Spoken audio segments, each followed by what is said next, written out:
अस्सलामुअलैकुम।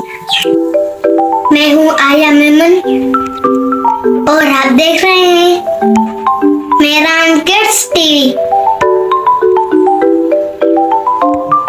मेरे नन्हे मुन्ने भाइयों और स्वीट स्वीट बहनों, आज मैं आप सभी लोगों को ग्रीटिंग्स के बारे में बताऊंगी, जो हमारी पहली जमात के इंग्लिश किताब में सबक की तौर पर दर्ज है।